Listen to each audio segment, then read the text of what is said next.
Bismillahirrahmanirrahim. Assalamualaikum warahmatullahi wabarakatuh. Alhamdulillah wassalatu wassalamu ala Rasulillah Sayyidina Muhammadin wa ala alihi wa sahbihi ajma'in, amma ba'd. Pemirsa, sahabat-sahabatku di mana saja berada, alhamdulillah hari ini kita sudah berada di hari ke-11 bulan suci Ramadan. Hari kita memasuki fase kedua dan sering juga diistilahkan hari maghfirah, hari pengampunan. Meskipun sesungguhnya fase pertama, fase kedua dan fase ketiga adalah rahmat, pengampunan, dan itqum minan nar, itu satu kesatuan yang tidak bisa dipisahkan. Kita tidak bisa mendapatkan ampunan Allah kalau tidak dirahmati Allah. Bagaimana mungkin kita mau dibebaskan dari api neraka kalau tidak mendapatkan rahmat dan pengampunannya? Begitu sebaliknya. Pada episode hari ke-11 Ramadan ini, saya mau menyampaikan beberapa hal yang berkaitan dengan tobat, syarat tobat, dan tata cara untuk bertobat. Manusia tidak ada yang lolos dari kesalahan. Namanya manusia itu tempatnya bersalah, tempatnya berdosa. Bahkan orang yang terbaik bukanlah orang yang tidak melakukan dosa. Orang yang terbaik adalah orang yang melakukan dosa, sadar atas dosa kesalahannya, bertobat dari segala dosanya.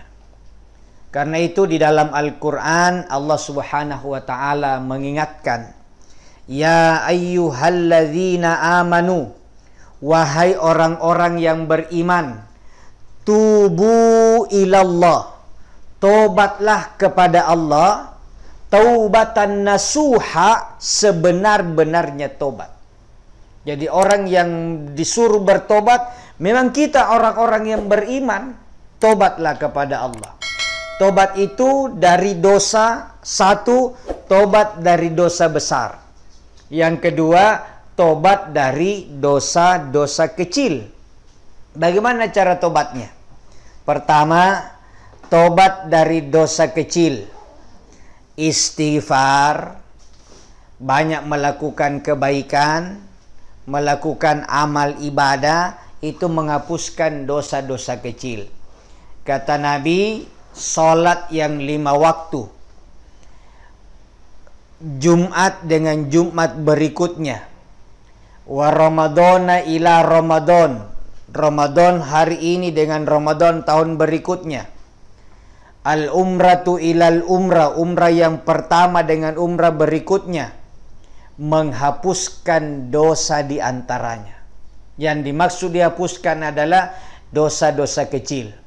Termasuk puasa ini, kata Nabi, man shoma ramadhana imanan wa ihtisaba ghufira lahu ma taqaddama min dzambi. Siapa yang puasa selama Ramadan dengan iman dan ikhlas, benar-benar mengharap ridhonya Allah, dihapuskan dosa-dosanya yang telah lalu. Keterangan para ulama, dosa-dosa yang dihapuskan adalah dosa-dosa kecil. Terus yang kedua, tobat dari dosa besar. Diibaratkan rumah, kalau rumah itu terbakar, tidak mempan hanya dengan menyiram pakai timba, itu tidak berhenti terbakar. Maka kalau kebakarannya itu besar, harus dipadamkan dengan pakai pemadam kebakaran. Begitu juga dosa. Kalau dosa kecil, istighfar, salawat, berbuat baik, sedekah, ibadah, selesai. Tapi kalau dosa besar, tidak. Harus dengan tobat yang benar-benar tobat. Ya, yang mana dosa besar? Durhaka kepada orang tua. Pertama musyrik, dosa kepada orang tua, kemudian minum minuman keras, berjudi, sumpah palsu, lari dari medan perang, makan riba. Ini semua dosa-dosa besar. Bagaimana bertobat dari dosa besar? Tentu diawali dengan istighfar banyak-banyak. Berapa banyak? Sebanyak-banyaknya. Kemudian lakukanlah sholat sunat tobat. Sholat tobatnya minimal 2 rakaat, boleh 4 rakaat, bagusnya 6 rakaat. Kapan waktunya?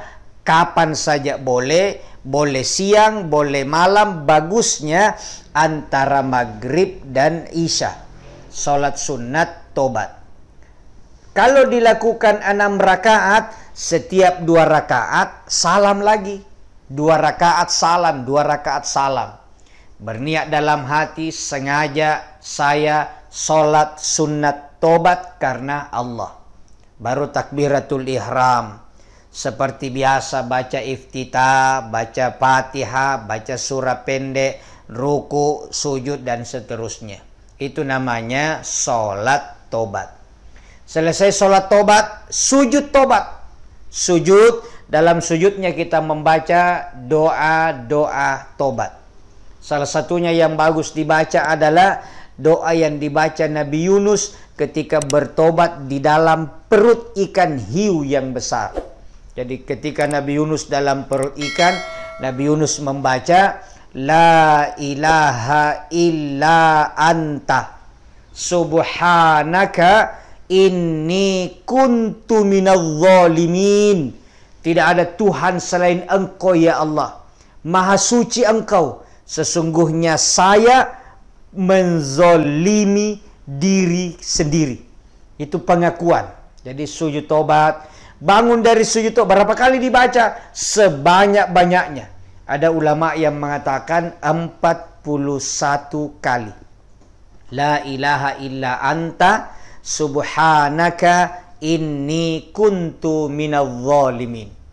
Kemudian bangun dari sujudnya, sujud tobat tadi, angkat tangannya berdoa, mohon diampuni dosa kesalahan yang pernah dilakukan, baik yang disengaja ataupun yang tidak disengaja, baik yang diingat atau yang sudah dilupa, baik yang dilakukan di daratan, di lautan maupun di udara. Kalau dulu ini hanya 2, di lautan dan di udara. Di lautan dan di daratan. Sekarang tambah 1 lagi, di lautan, di daratan, dan di udara. Kenapa ada di udara? Lebih banyak dosa sekarang dilakukan melalui udara. Melalui media sosial, YouTube, Facebook, WA, semua. Banyak dosa-dosa yang terjadi justru dilakukan melalui udara medsos. Nah, sudah itu, yang keempat adalah berjanji tidak mengulangi lagi perbuatan yang sama di waktu yang akan datang. Jadi sesudah saya ulang, yang pertama istighfar banyak-banyak. Yang kedua sholat sunat tobat. Yang ketiga sujud tobat. Yang keempat doa tobat. Kemudian kelima janji tidak mengulangi lagi perbuatan yang sama di masa-masa yang akan datang. Jadi kalau sudah kita bertobat, tidak ada lagi. Ada yang mau ngajak bertengkar, maaf, saya sudah bertobat. Tidak ada lagi waktu hidup saya untuk bertengkar. Ada yang mau ngajak melakukan kejahatan, mohon maaf, saya sudah tutup agenda kejahatan dalam hidup saya. Mudah-mudahan dengan tobat benar-benar, apalagi kita sudah memasuki fase kedua Ramadan ini, insya Allah Allah mengampuni dosa kita, menerima tobat kita, dan kita akan mendapatkan kemuliaan, keistimewaan, dan keberkahan selama bulan suci Ramadan. Inilah yang saya sampaikan. Sampai jumpa pada episode-episode berikutnya. Saya Ashar Tamanggung, manusia biasa, mohon maaf atas segala kekurangan. Wallahul muwaffiq ila aqwamit thoriq. Wassalamualaikum warahmatullahi wabarakatuh.